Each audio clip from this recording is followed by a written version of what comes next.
Hi hello friends, Shobha's recipe ಕನ್ನಡಕ್ಕೆ ಸ್ವಾಗತ. ಇವತ್ತಿನ ರೆಸಿಪಿ ಉಪ್ಪಿಟ್ಟು ಹೇಗೆ ಮಾಡೋದು ನೋಡೋಣ ಬನ್ನಿ. ರವಾನ ಕಡೆಗೆ ಹಾಕ್ಕೊಳ್ಳಿ. ಸ್ವಲ್ಪ ಎಣ್ಣೆ ಹಾಕಿ ಚೆನ್ನಾಗಿ ಹುರಿಯಿರಿ. ರವೆ ಎಲ್ಲ ಕೆಂಪು ಆಗಬೇಕು ನೋಡಿ, ಈ ರೀತಿ ಚೆನ್ನಾಗಿ ಹುರಿಯಿರಿ. ನಂತರ ಬೊಗಣೆಗೆ ಎಣ್ಣೆ ಹಾಕಿ ಜೀರಿಗೆ, ಸಾಸಿವೆ, ಉಳ್ಳಾಗಡ್ಡಿ, ಹಸಿಮೆಣಸಿನ್ಕಾಯಿ ಎಲ್ಲ ಹಾಕಿ ಪಾಣೆ ಹೊಡೀರಿ. ನಂತರ ಉಪ್ಪು ಹಾಕಿ ಎಲ್ಲ ಮಿಕ್ಸ್ ಮಾಡಿ ನಂತರ ಮೇಲೆ ಮುಚ್ಚಿಡಿ. ನೀರೆಲ್ಲ ಹೆಸರು ಬರಬೇಕು ನೋಡಿ, ಈ ರೀತಿ ನೀರು ಹೆಸರು ಬಂದಿದೆ.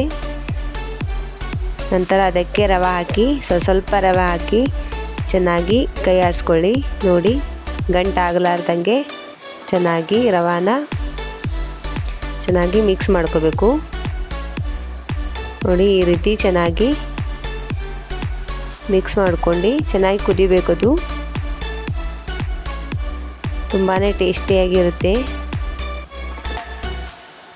ನಂತರ ಕೊತ್ತಂಬರಿ ಸೊಪ್ಪು ಮೇಲೆ ಹಾಕಿ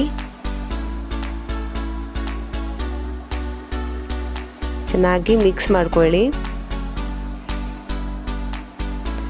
ನೋಡಿ, ಈ ರೀತಿ ಚೆನ್ನಾಗಿ ಮಿಕ್ಸ್ ಮಾಡಿಕೊಂಡೆ. ಉಪ್ಪಿಟ್ಟು ಅರಿಶಿಣ ಹಾಕಲಾರ್ದೇನೂ ಮಾಡ್ಬೋದು.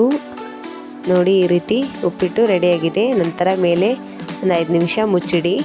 ತುಂಬ ಚೆನ್ನಾಗಿ ನೀರೆಲ್ಲ ಎತ್ಕೋಬೇಕದು ನೋಡಿ, ಈ ರೀತಿ. ನಂತರ ಸರ್ವ್ ಮಾಡಿ. ಪ್ಲೀಸ್ ನಮ್ಮ ಚಾನಲ್ ಲೈಕ್ ಮಾಡಿ, ಶೇರ್ ಮಾಡಿ, ಸಬ್ಸ್ಕ್ರೈಬ್ ಮಾಡಿ.